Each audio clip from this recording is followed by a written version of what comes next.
Hello दोस्तों, आपका स्वागत है अपने परिवार YouTube channel friends teaching up पर। दोस्तों आज हम औसत से पर क्लास 2 लेकर आए हैं। ठीक है दोस्तों, हम आपको पहला क्वेश्चन बताएंगे। तो मेरे दोस्त, हमारी ये वीडियो आप आखिरी तक देखिए तो हम आपको मोस्ट बेहतरीन सवाल और शॉर्ट ट्रिक बताएंगे।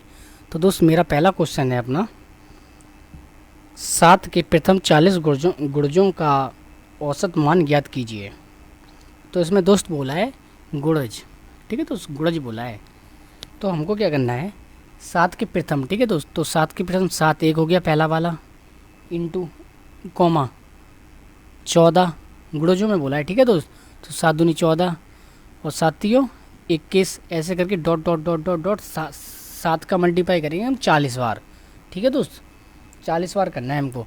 तो हमें यहाँ पे ऐसे कर लेना है 7 इंटू 40, तो बराबर ये हो गया 7 चौक 28, 28 मतलब और ये 1 0।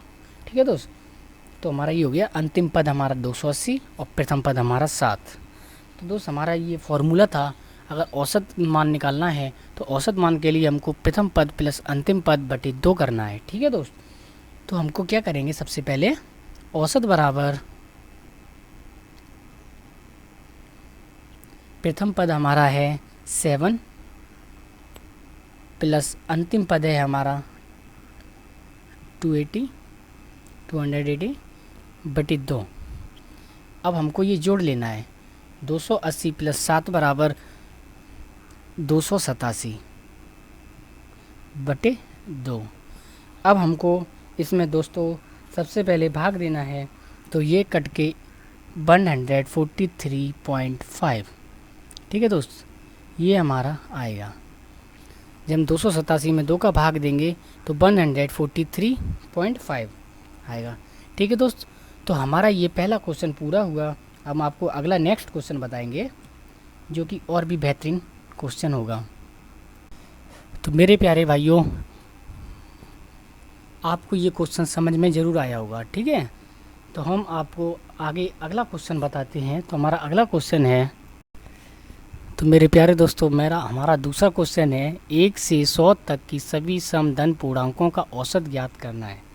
तो दोस्तों हमारी जो समधन संख्याएं जो होती हैं वो होती हैं 2, 4, 6, 8, 10, 12 डॉट डॉट डॉट डॉट ये 100 तक बोला है। तो हमारी 100 भी हमारी समधन संख्या है। ठीक है दोस्त, तो अब हमें इसमें धन पूर्णांकों का औसत ज्ञात करना है।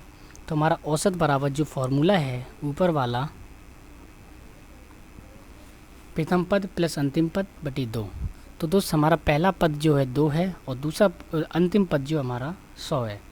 तो हमको 2 प्लस 100 बटे 2, तो ये हो जाएगा 102 बटे 2। अब हम इसमें भाग दे देंगे तो हमारा हो जाएगा 51।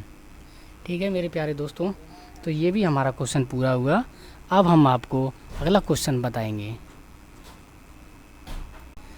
मेरा मानना है कि मेरे प्यारे दोस्तों आपको ये सवाल ज़रूर समझ में आया होगा। ठीक है, तो हम आपको अगला क्वेश्चन बताते हैं।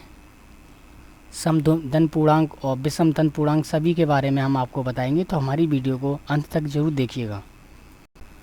अब हमारे प्यारे दोस्तों हमारा ये अगला क्वेश्चन जो है, क्वेश्चन नंबर मतलब कुछ भी मान लो, तीसरा क्वेश्चन है वैसे हमारा ये। तो इसमें बोला है 1 से 75 तक सभी धन पूर्णांकों का औसत ज्ञात करना है। तो मेरे प्यारे दोस्त, एक जो है वो विषम संख्या है, तो हमें सबसे पहले 2, 4, 6 ये हमारी सब संख्याएं हैं। ठीक है दोस्त, तो डॉट डॉट डॉट डॉट हमें कर लेना है। और नेक्स्ट जो हमारी 75 है वो भी हमारी विषम धन संख्या है। तो ये विषम है, तो हमको जो सम लेनी है तो सम हमारी 74 हो जाएगी। ठीक है दोस्त, 74। तो हमें अब ये पहला पद और ये अंतिम पद, अगर हमें औसत निकालना है तो पहला पद प्लस अंतिम पद बटे 2 लिख लेना है। तो हमारा औसत बराबर 2 प्लस 74 बटे 2। अब ये हमें जोड़ लेना है, 74 प्लस 2 बराबर 76 बटे 2। अब ये हमें काटना है तो हमारा हो जाएगा 38। तो मेरे प्यारे दोस्तों ये भी सवाल आपको ज़रूर समझ में आया होगा। और हमारा मानना है कि ये भी सवाल हम आपको अच्छे से समझा पाएँ। ठीक है, तो हम आपको आगे का सवाल बताते हैं। मेरे प्यारे दोस्तों, अभी हमारा नेक्स्ट क्वेश्चन जो है बोल रहा है 71 से 90 तक की सभी धन पूर्णांकों का औसत ज्ञात करना है। तो हमारे दोस्त सबसे पहले क्या करना है, 71 जो है वो विषम संख्या है, तो हमें 71 के बाद वाली संख्या लेनी है 72, फिर 74, फिर 76, फिर डॉट डॉट डॉट 90 तक बोला है, तो हमें लिख लेना है लास्ट में 90। तो हमें सबसे पहले क्या करना पड़ेगा, जो हमने बताया था कि सभी धन पूर्णांकों का औसत अगर निकालना हो तो हमारे ये अंतर है, पूर्णांकों में जो अंतर है वो दो दो का है, यानी कि समान है। तो हमारा ये फॉर्मूला लग जाता है औसत बराबर प्रथम पद प्लस अंतिम पद बटे 2। तो हमारा औसत बराबर प्रथम पद है हमारा 72 प्लस अंतिम पद है हमारा 90 बटे 2। अब हमें इसे जोड़ना है, तो ये हो जाएगा 162 बटे 2। अब हम इसे काटेंगे तो 8 दूनी 16 यानी कि 81 आ जाएगा। ठीक है मेरे प्यारे दोस्तों, तो मेरे दोस्त ये भी सवाल आपको ज़रूर समझ में आया होगा। तो हम ऐसे ही सवाल आपको अच्छे से बताएंगे ताकि आपको ज़रूर समझ में आए। तो मेरे प्यारे दोस्तों, हम आपको अब अगला क्वेश्चन बताएंगे। हमारी वीडियो अंत तक ज़रूर देखें ताकि आपको समझ में आए और आप किसी भी एग्ज़ाम में बैठें तो औसत से आप तुरंत सवाल कर सकें। मेरे प्यारे दोस्तों, अगर सवाल में अगर ऐसे आ जाए 11,523 से 11,925 तक सभी धन पूर्णांकों का औसत ज्ञात करना है, तो हमें सबसे पहले क्या करना पड़ेगा, ये लिख लेना है यहाँ पर 11,523 और ये लिखना है हमें यहाँ पर 11,925। तो हमें इसमें देखना है ये 23 है, ये विषम संख्या है, तो हमें करना है 11,524 और यहाँ पर करना है हमें 11,924, क्योंकि हमारी 25 भी एक विषम संख्या है। तो 11,925 तक बोला था, तो हमें उससे पहले वाली संख्या लेनी पड़ती है। ठीक है दोस्त, तो हमारी पहली वाली संख्या जो सब में आ जाएगी वो 24 आ जाएगी। तो हमें अब क्या करना है कि हमारे इसमें 11 और ये 11 ये दोनों समान वैल्यू हैं, तो हमें इन दोनों को लिख लेना है यहाँ पर। अब हमको 524 जो बची है यहाँ पर, और ये 924 और बटे 2। अब हमें इन्हें जोड़ना है, तो ये 4 4 8 हो जाएगी, अब ये 2 2 4 हो जाएगी, अब ये 9 और 5 14 हो जाएगी बटे 2। अब हमें क्या सबसे पहले करना है, इसमें भाग देना है, तो ये हमारा हो जाएगा 724। अब ये हमारा 724 जो बचा है वो हमें 11 के बाद लिख लेना है, तो हमारा आंसर आ जाएगा, औसत जो आ जाएगा वो हमारा हो जाएगा 11,724। ठीक है मेरे प्यारे दोस्तों, तो ये उम्मीद करता हूँ, आशा करता हूँ कि आपको ये भी सवाल समझ में आज ज़रूर आया होगा। तो मेरे दोस्त, हम आपको अब अगला क्वेश्चन बताएंगे, तो हमारी वीडियो को अंत तक ज़रूर देखें क्योंकि हम बहुत शॉर्ट ट्रिक बताते हैं। ठीक है दोस्त, मेरे प्यारे दोस्तों, अब हमारा अगला क्वेश्चन है। क्वेश्चन में बोल रहा है 23,589 से 23,598 तक की सभी धन पूर्णांकों का औसत ज्ञात करना है। तो मेरे दोस्तों, सबसे पहले इसमें करना है, जितनी हमारी जो संख्याएं हैं वो एक दूसरे से मिलान खाती हैं वो हमें यहाँ तक लिख लेनी है। ये दोनों हमारी एक दूसरे से मिलान खा रही हैं, तो ये हमको 235 यहाँ पर लिख लेना है। अब हमें इसके बाद ये 79 और ये 98 इनमें से हमें देखना है। अब इसमें से हमको क्या करना है कि हमें धन पूर्णांक मतलब करना है। ठीक है, तो ना कि विषम। तो हमारा ये 79 जो है वो विषम पूर्णांक है, तो इससे जो आगे वाला जो आएगा संख्या वो हमारी 80 होगी, वो हमारी धन पूर्णांक होगी, सम। ठीक है दोस्त, सम धन पूर्णांक। यहाँ पे हमें सम लिखना भूल गए हैं दोस्त। ठीक है, तो यहाँ पे हमें सम लिख लेना है, सभी समधन पूर्णांक। अब हमको ये यहाँ पर ये हो गया, और लास्ट वाला पद हमारा 98, क्योंकि 98 हमारा सम संख्या है। अब प्रथम पद प्लस अंतिम पद बटे 2। अब ये 80 प्लस 98 को हम जोड़ेंगे तो ये हो जाएगा 178। 178/2। ठीक है मेरे दोस्त, अब हमें इसमें भाग देना है, तो ये कट जाएगा हमारा 35/38 यानी कि 89। ठीक है दोस्त, 89 ये हमारा कट जाएगा। अब ये हमें 89 जो है यहाँ पर लिख लेना है, तो हमारा औसत मान निकल के आ गया हमारा 23,589। ठीक है मेरे दोस्तों, तो ये आपको समझ में ज़रूर आया होगा। अगर ना समझ में आई तो हमारी वीडियो को ये प्रीवियस करके दोबारा से फिर से देख लेना है। ठीक है, तो आपको ये सवाल ज़रूर समझ में आ जाएगा मेरे दोस्त। तो मेरे दोस्तों हम आपको अब अगला क्वेश्चन बताएंगे। मेरे प्यारे दोस्तों, अगर हमारा अगले क्वेश्चन में अगर जैसे कि इसमें बोल रहा है विषमतम पूर्णांकों की बात कर रहा है, तो हमारा पहला क्वेश्चन जो है विषमतम पूर्णांकों से ऐसे तो यही बन जाता है 1 से 100 तक सभी विषमतम पूर्णांकों का औसत मान ज्ञात करो। तो हमें क्या करना पड़ेगा सबसे पहले मेरे दोस्त, सबसे पहले हमें विषमतम पूर्णांक लिखने हैं। तो हमारी विषम जो संख्या 1 से लेकर 100 तक लिखनी है, तो 1 हमारी सबसे पहली संख्या विषम हो जाएगी। उसके बाद हमारी विषम संख्या जो है वो 3 है, उसके बाद 5 है, फिर उसके बाद 7 है, उसके बाद 9 है, उसके बाद 11 है, ऐसे करके डॉट डॉट डॉट डॉट 100 जो है वो हमारी सम संख्या है। ठीक है दोस्त, और सम जो है 100 मतलब सम को हम इवन कहते हैं और विषम को हम ऑड कहते हैं, ऑड नंबर और इवन नंबर कहते हैं ना।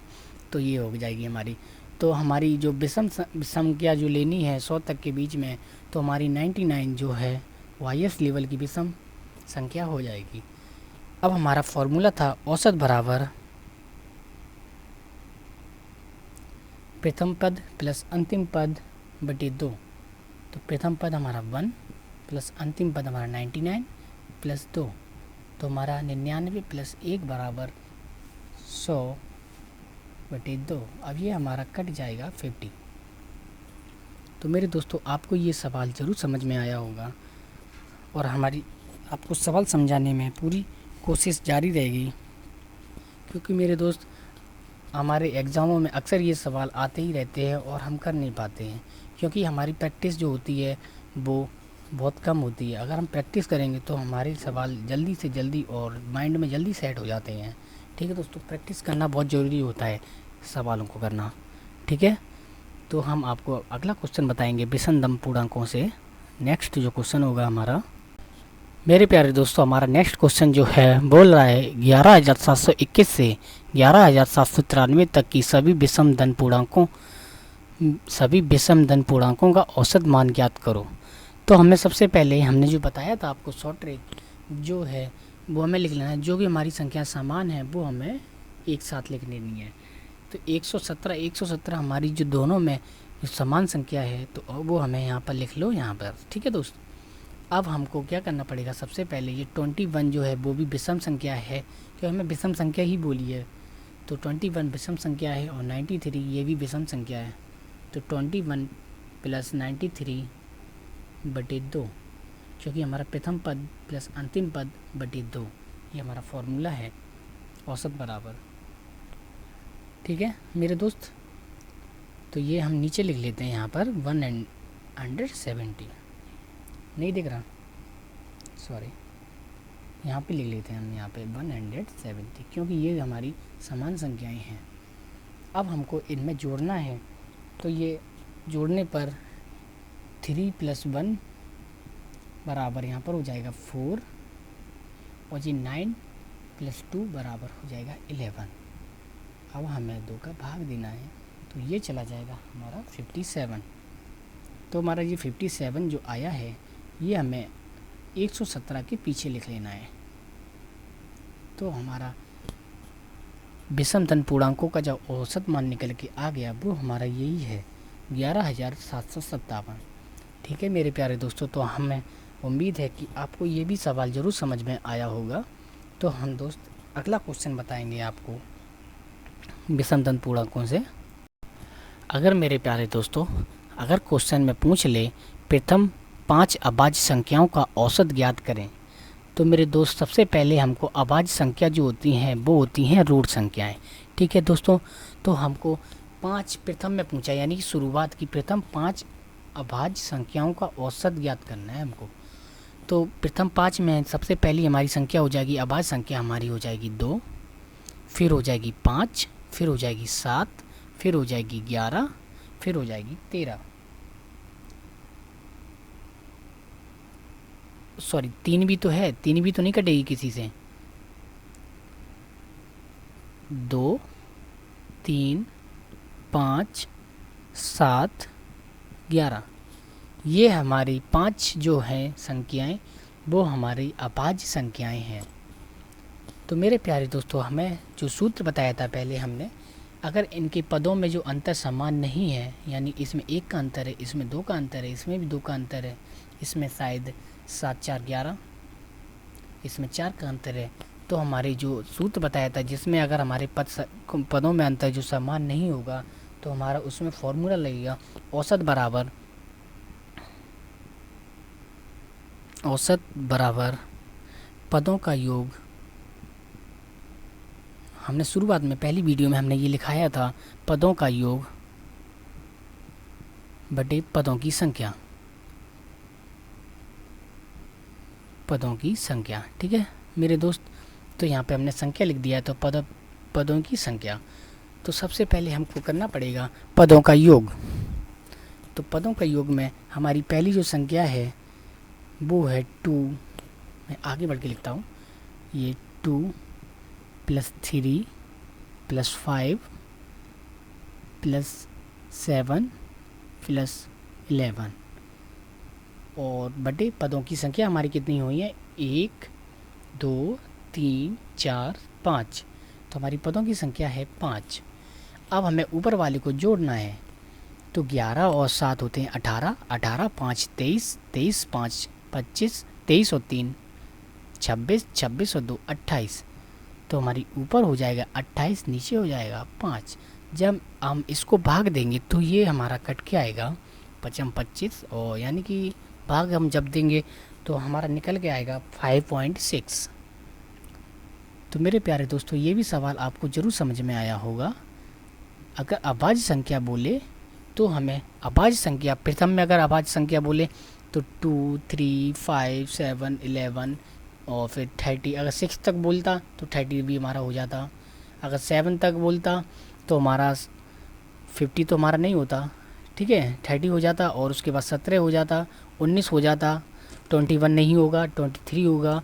ऐसे करके हमारी संख्याएं होती हैं अभाज्य संख्याएं। ठीक है मेरे दोस्त, तो हमें फिर उनमें से अगर 6 बोलता तो हमें 6 तक काउंटिंग करनी पड़ती हमारी संख्याएं, और नीचे में पदों की संख्या हमें 6 लिखनी पड़ती। उसके बाद जो हमारा जोड़ने पर जो आता उसके बाद हमें पदों की संख्या में भाग देना है जोड़कर, और हमारा आंसर निकल आता। तो मेरे प्यारे दोस्तों, मैं उम्मीद करता हूँ कि आपको यह वीडियो ज़रूर अच्छी लगी होगी। अगर हमारी वीडियो आपको अच्छी लगे तो आप हमारी वीडियो को लाइक एंड सब्सक्राइब कीजिएगा, और हम अपने दोस्तों को ज़रूर बताइएगा। हम आपको बेसिक तरीके से औसत पार्ट पढ़ाएंगे, उसके बाद और भी जो इम्पोर्टेंट पार्ट हैं, मतलब चैप्टर, हम उनको भी कराएंगे बिल्कुल बेसिक तरीके से। तो मेरे दोस्त, आपको ये मैथ बिल्कुल भी कठिन नहीं लगेगी। तो हमारी कामना है आपसे कि हमें सपोर्ट ज़रूर करें। तो हमारी वीडियो आपको अच्छी लगी हो तो लाइक एंड शेयर ज़रूर करें। जय हिंद, वंदे मातरम।